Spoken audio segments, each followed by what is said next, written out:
But again, that can be a little dangerous still because you have cars, and who's to say they're just not paying attention that day? Right. And what they supposed to do when somebody parked in their lane?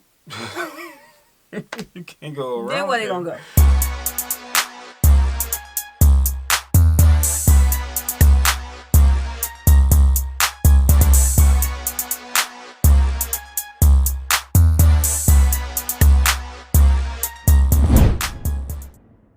What's good, y'all? It's the Demouchets REACT, and we're back with another video. Who we got today, C? Today we're back with another American reaction. So excited about this video. If you're new to us And we're new to you, make sure you scroll down, hit that subscribe button, and turn on the post notification bell because we're on the road to 200K.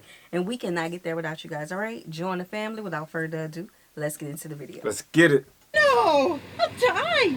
You gotta be stark raving mad to cycle in London. I would cycle, but there were too many roads. I've tried cycling once, but there was a bus on the other side of the road. Ah! What's wrong with these people?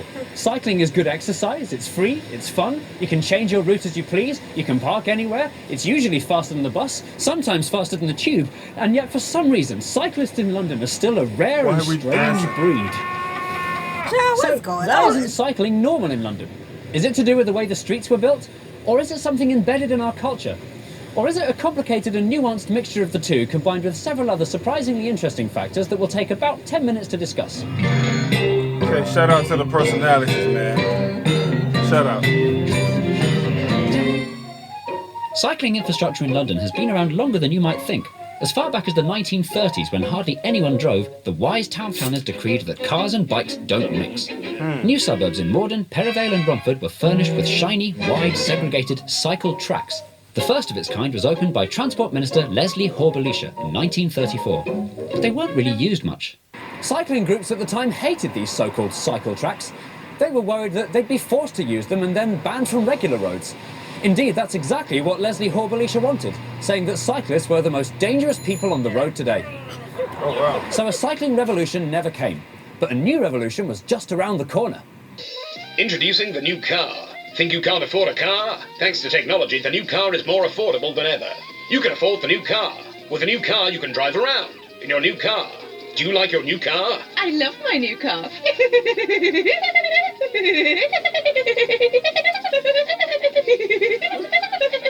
Okay, girl. As cars became more affordable, the roads became more full of them.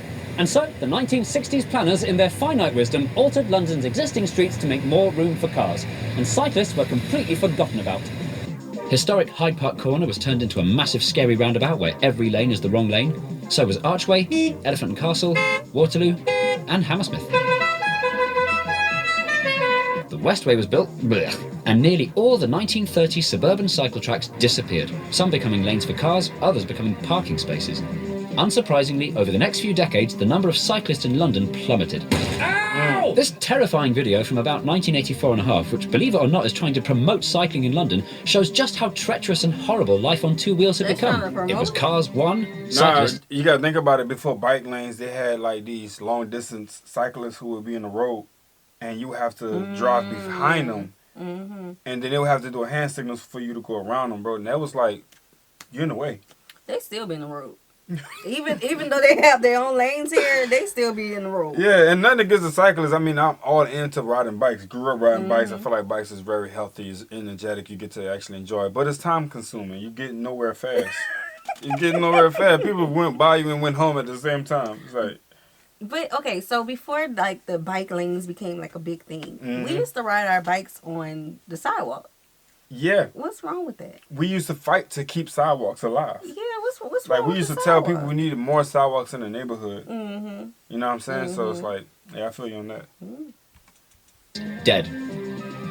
Meanwhile, in Europe, cities like Amsterdam, which in the 70s had similarly lethal roads to London, not to mention a few dead children, decided to do something brave. Over the next 3 decades, the historic streets were totally transformed to prioritise pedestrians and pedallers. Cars were banned from some streets, and new, segregated, wide, uninterrupted, smooth cycle paths were built in the lanes where people used to drive. Turning Amsterdam inside out wasn't easy, and it didn't happen overnight, but eventually cycling became the normal, default way of getting around, and it was cars that had to learn to wait their turn, keep out of the way, and go the long way round. Now that doesn't mean that the Dutch are bike-mad cycling enthusiasts. That's a bit like saying that everyone in Britain is obsessed with vacuum cleaners just because everyone's got one. In Holland, the Netherlands, there's no such thing as a cyclist. These people are teachers, doctors, lawyers, students, systems analysts, chartered It's a way of quantity life. surveyors and porn stars. So why didn't this happen in London? It's a way of life. No, Actually, you it's didn't quite catch me hard to said. What? Bro. I was talking over him. Maybe, but I'm. These people are teachers, doctors, lawyers, students, systems analysts, chartered quantity surveyors and porn stars. Oh, So right, they why are. didn't this happen in London? Dog, crazy Actually, word. it's quite hard to say. Maybe it's because we Brits have always been overly attached to our cars. What it In the killed 80s, visual. cars were a status symbol. Margaret Thatcher famously probably said, A man over 30 who finds himself on a bus can count himself a failure. This meant that politicians and planners who wanted to make cycling better always did so with their hands tied behind their back. They couldn't do anything to get in the way of our lovely cars. Another possible reason is the way London was run for so many years. After Thatcher abolished the GLC in 1986, cycle infrastructure and the like was provided by London's 32 bickering boroughs, so there was no one to provide a citywide shift in culture. But that would all change in the year 2000. For the first time, London had an assembly and a directly elected mayor with the power and budget to think big. Ken Livingstone and the newly formed Transport for London, or TfL, had to tackle London's chronic congestion and pesky pollution, and they saw that cycling could play a vital role. Although late to the party, with the right investment, London had the potential to become a cycling mecca just like Amsterdam. Okay. After all, It's got the same climate, it's flat, mostly, the streets are wide enough, and most journeys in London are perfectly bikeable less than 2 miles. it was totally doable. They had to do it soon, and they had to do it now. Nearly more than 7 years later, Ken Livingstone stole an idea from Paris, the cycle hire scheme. Docking stations were to be planted all over central London, with bikes that were too heavy and conspicuous to want to steal, and anyone with a bank card and a pair of legs could hire them for a small fee. It took until 2010 for the scheme to finally get going, by which time London had a new mayor whose idea it wasn't, giving the scheme the misleading but memorable and durable nickname Boris Bikes. They were an instant smash, popular with locals and wobbly tourists alike. They helped promote the idea that urban cycling wasn't just for lycra-clad enthusiasts, but for everybody. With so many new wibbly-wobblies on the road, it was more important than ever that London had safe streets to cycle on. And so, that very same year, along came the mayor's most boldest plan so far, the cycle superhighways. This was a new special type of bicycle motorway for commuters that was long distance, clearly labelled, and painted luminous bright blue to match the colour on of the Barclays, side. who were It's a sponsoring little the whole thing. strip. 12 cycle superhighways were planned, numbered like hours on a clock, radiating out from central London. The first to open in 2010 was CS7, which went over the underused Southwark Bridge, squiggled around Elephant and Castle, and followed the Northern Line all the way down to Collier's Wood. Next came CS2, which went east from Aldgate through Whitechapel and up to the future Olympic Park at Stratford. But were these superhighways any good? No. Although very well signposted in a lovely shade of blue, there was nothing to physically separate cyclists from passing cars, buses and lorries. Sometimes the blue paint would stop abruptly or merge with a bus lane or fill up with... Yeah, it's The parking. crazy, bro. The The parking. parking. The merging. That's crazy. See, the problem that I see here is the cars, like especially if we're about to make a turn, they will end up right there Yeah. in front of them. Yeah. But what I also see them doing now is they're putting up these little bars. I don't know the name, but they're putting up these little bars so it can have like their section off in a safer route Yeah. for the bikers. I mean, turn it in too tight. You know what I'm saying? Yeah. Like, let's say there's a biker that's just stationary and he get hit.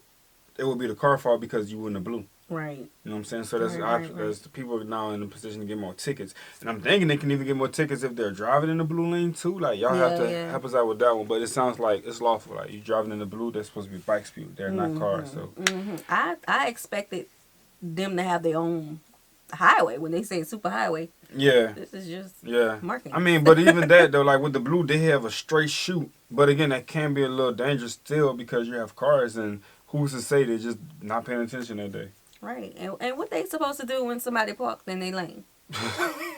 You can't go around. Then where they there. gonna go? Oh, bro, crazy. parked cars.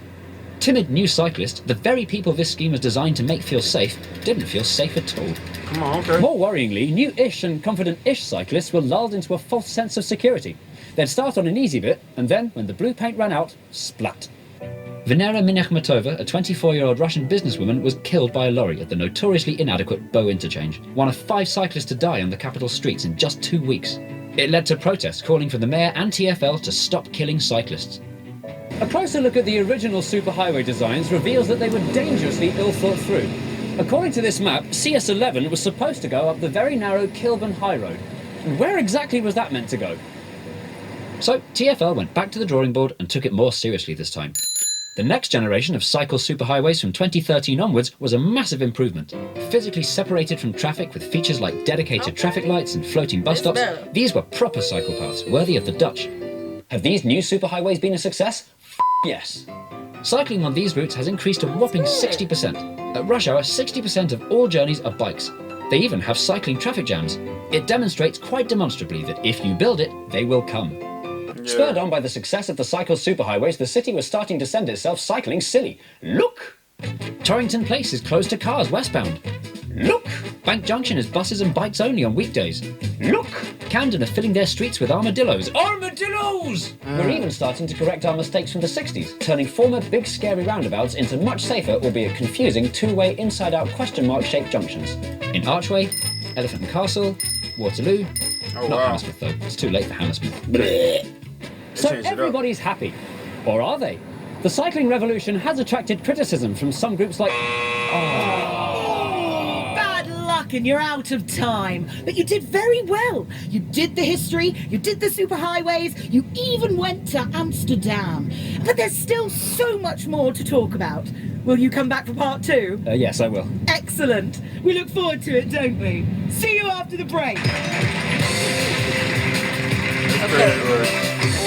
Since he's taking a break, Yeah. so I do like what they did. Nah, you facts, know, yeah. this is what I expected when they said superhighway, and then also having some of the roads blocked off just for them during certain hours. That works as well. Yeah, and you gotta think about the amount of traffic of bikes that's going up and down these lanes, right? You can't have these little blue strips of these bikes just riding so close to these cars, and then the amount of bikes is that. So if you need something to work for the people, create space for them where they can really maneuver back and forth, Yeah. and then it should flow good. Nobody should be getting injured. Yes, definitely. As a person who loves their vehicle, okay, I would love to see something like this implemented in our cities. Yeah. Because, listen, I don't want to hit nobody. And I make sure I'm looking on side of me because I don't want to be at fault for nothing. Killing 2 birds in one stone. You have a huge bike culture, and you still have a car culture, and you still have buses that's operating really safely. So I think that's really good. That's good. So what we're gonna do is we're gonna stop it right there, man. Make sure you guys go and support his channel. I love the way he just painted all of this together with the crew that he had. I think they did really great, and the information was on point too. Yeah, and it was entertaining. Yeah, of course. Yeah. Yeah, so we hope you guys enjoyed this video with us. Be sure to subscribe. We'll see you soon. Peace.